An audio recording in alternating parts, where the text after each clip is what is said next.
ថ្ងៃមុននេះខ្ញុំបានផុស caption មួយនៅក្នុង page សួរថាតើទឹកសណ្តែកសវាប្រតិកម្មនឹងស្ករត្នោតយ៉ាងម៉េចទៅបានជានៅពេលដែលបងស្ករត្នោតចូលវាចេញជាតាគួរវិញចាបន្ទាប់មកក៏មានបងប្អូនយើងក៏ចូលមកឆ្លើយនៅក្នុង comment នឹងជាច្រើនអ្នកខ្លះថាមកពីស្ករត្នោតអ្នកខ្លះថាមកពីសណ្តែកឬក៏នាងខ្ញុំត្រាំយូរអីជាដើមហើយអ្នកខ្លះក៏ថាបើទៅជាតាគួរហើយយកមកឆាតែម្ដងទៅឥឡូវនេះខ្ញុំមកស្រាយចម្ងល់រកឲ្យឃើញដល់ខ្លួនឯងតែម្ដង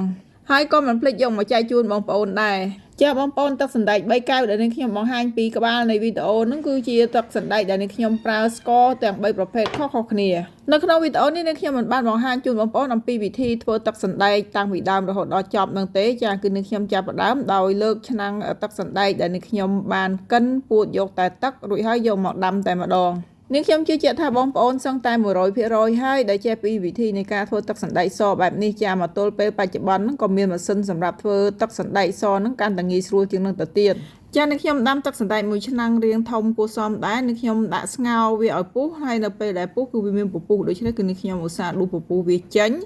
ចានៅពេលដែលពុះឃើញថាឆ្អិនល្មមហើយនាងខ្ញុំលើកឆ្នាំងហ្នឹងចេញពីចង្ក្រានសិនរួចហើយនាងខ្ញុំចាប់ផ្ដើមធ្វើតេស្តតែម្ដងបងប្អូនចាដោយសាកល្បងដួសបំបែកទឹកសណ្តែកហ្នឹងអត់ហ៊ានដាក់ស្ករទាំងអស់ហ្នឹងទេចានាងខ្ញុំដួសបំបែកទឹកសណ្តែក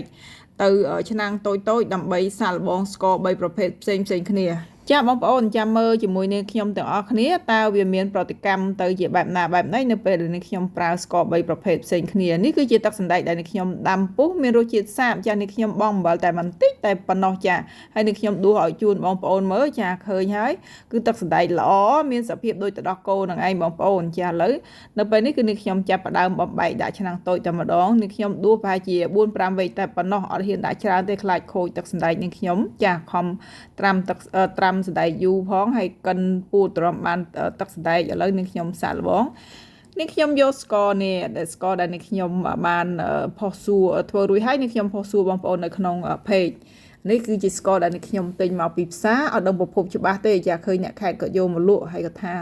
ស្ករមកពីខេត្តអញ្ចឹងទៅនេះខ្ញុំឃើញសល្អក៏ទិញមកកំប៉ុងនឹងមក1គីឡូហ្នឹងនេះខ្ញុំដួសមួយស្លាបព្រាកាហ្វេហើយយកមកដាក់នៅក្នុងទឹកសណ្តែកដែលនេះខ្ញុំដាក់ដាំនៅលើភ្លើងចារួចហើយកូរឲ្យរលាយស្ករបងប្អូនចាំអត់ទាំងអស់គ្នាណាចាំមើលស្ករហ្នឹងវាមានប្រតិកម្មដែរឬទេនៅពេលដែលរលាយស្ករអស់ភ្លាមបងប្អូនគឺថាវាចាប់ផ្ដើមកដូចយើងធ្វើតែគួរចឹងឯងអត់ដឹងថាស្ករហ្នឹងគេដាក់អីទេបងប្អូនតាមធម្មតាទឹកសណ្តែកបើសិនជាវាត្រូវជាមួយនឹងរសជាតិជូរគឺវាប្រែទៅជាកកហើយយើងអាចយកវាទៅសង្កត់ធ្វើទៅគួរបានឥឡូវនេះគឺដូចគ្នានឹងការ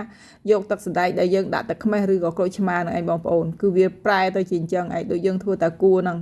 នៅពេលដែលយើងដាក់ស្ករត្នោតទី1ហ្នឹងគឺជាស្ករត្នោតដែលអត់មានប្រភពតែម្ដងដែលខ្ញុំអត់ដឹងហើយអ្នកលក់គាត់ប្រាប់ថាជាស្ករល្អចានៅពេលដែលទិញមកថ្មីគឺស្ករនោះសស្គូហើយក្លិនឈ្ងុយនេះខ្ញុំប្រើអស់ពាក់កណ្ដាលហើយអត់ដឹង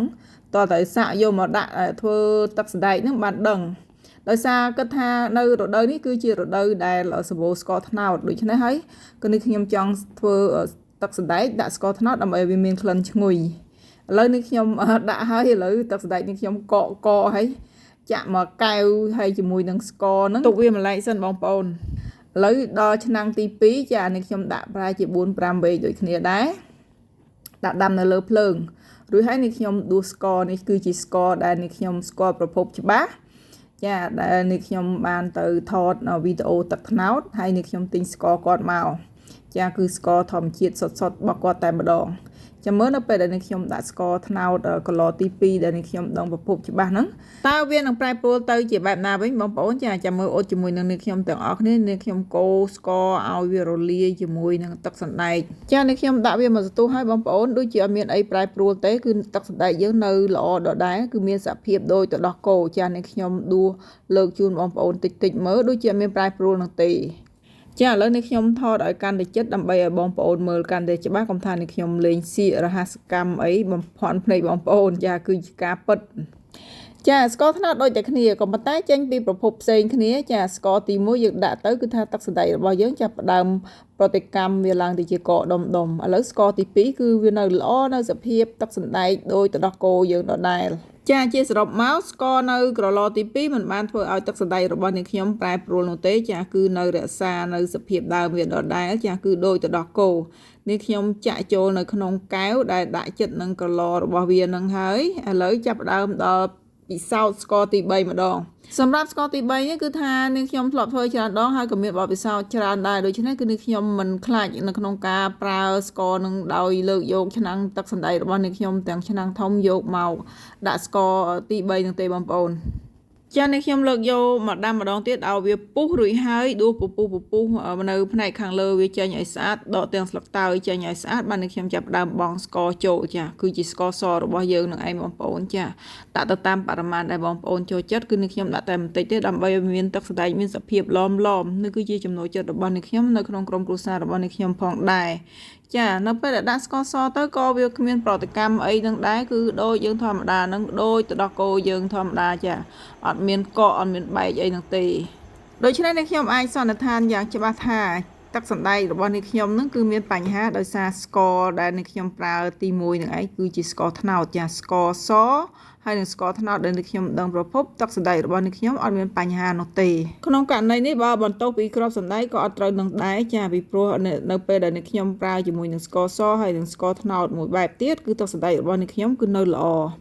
ដូច្នេះมันមានបញ្ហាមកពីគ្រាប់សណ្តែកនោះទេ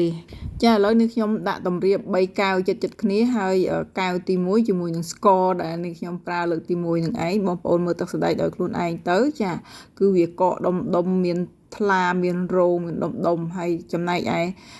ទឹកសណ្តែកកែវទី2និងទី3គឺវានៅមានសភាពដូចទៅដោះគោយើងធម្មតានឹងឯងចាគឺនៅល្អ